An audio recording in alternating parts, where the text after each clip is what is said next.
అరుణాం కరుణాతరంగితాక్షీం ధృతపాశాంకుశపుష్పబాణచాపాం అణిమాదిభిరావృతాం మయూఖైః గురుడిత్యేవ విభావయే భవానీ.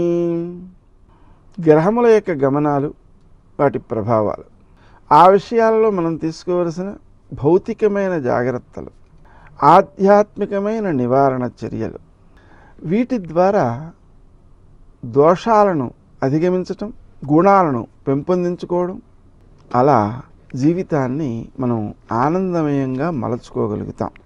ఆయా జపములను చేయడం ద్వారా మీరు పొందిన లాభాలను, ప్రయోజనాలను కామెంట్స్లో పెట్టినట్లయితే అవి చదివిన వారు ఆ మంత్రాలను జపించుకునే శ్రద్ధ పెంచుకుంటారు, విశ్వాస బలం పెరుగుతుంది. తద్వారా మీకు మరికొంత పుణ్యం వస్తుంది.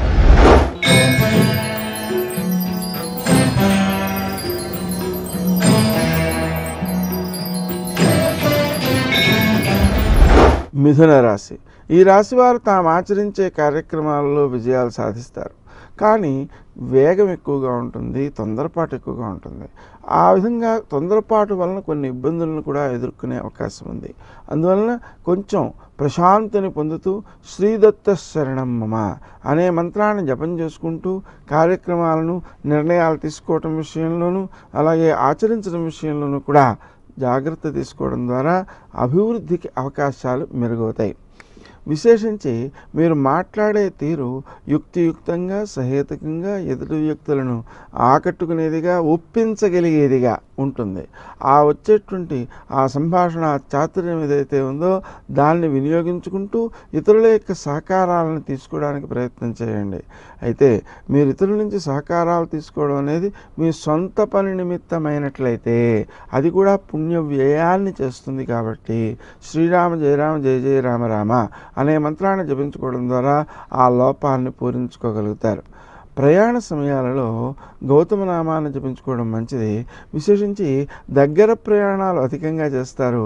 చేసినటువంటి ప్రయాణాలు మీకు మేలు చేసేవిగాను, కార్య సాఫల్యాన్ని ఇచ్చేవిగాను కూడా ఉంటాయి. కాబట్టి ఆ ప్రయాణములను పూర్తిగా సద్వినియోగం చేసుకోగలుగుతారు. నూతనమైన విషయాలను నేటనో చదువుకుంటారు, తెలుసుకుంటారు, వింటారు. తద్వారా విషయ పరిజ్ఞానాన్ని పెంపొందించుకునే అవకాశం ఉంది. విద్యార్థులలో ఈ పెరిగినటువంటి విషయ పరిజ్ఞానాన్ని సమన్వయపరుచుకుంటూ పరీక్షలలో విజయాలు సాధించేటువంటి ప్రయత్నానికి శ్రీ హయగ్రీవాయ నమః అనే మంత్రాన్ని జపించుకోవడం మంచిది.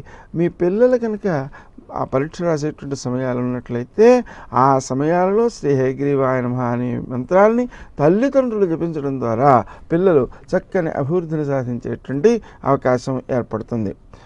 శత్రువులు మీకు అపకారం చేద్దామనుకుంటారు, కానీ వారికి పనులలో ఆలస్యాలు కావడం వలన, సామర్థ్య లోపాల వలన ఆ అపకారాలు మీ దాకా దరిచేరకుండా మధ్యలోనే వీగిపోతాయి. అందువలన ఆ విషయంలో పెద్దగా ఆలోచించాల్సిన అవసరం లేదు. వారము యొక్క ప్రారంభంలో స్నేహ సంబంధాల యొక్క అభివృద్ధి బాగుంటుంది. ఆ స్నేహ సంబంధాలని కాపాడుకోవడం కోసం మీ స్వప్రయోజనాలను కూడా కొన్నిటిని వాయిదా వేయడం, అలాగే కొంత త్యాగం చేయటం మొదలైనటువంటి వాటికి అవకాశాలు ఉన్నాయి. అవి భవిష్యత్తులో మీకు మేలు చేసేవిగానే ఉంటాయి. వారం యొక్క రెండవ భాగంలో ఆర్థిక విషయాల్లో అతి జాగ్రత్తతో వ్యవహరించాల్సిన అవసరం ఉంది.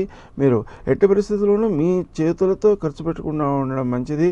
మీ ఆత్మీయుల ద్వారా ఖర్చు చేయించడం ద్వారా శ్రమ, కాలము, ధనము వ్యర్థం కాకుండా కాపాడుకోగలుగుతారు.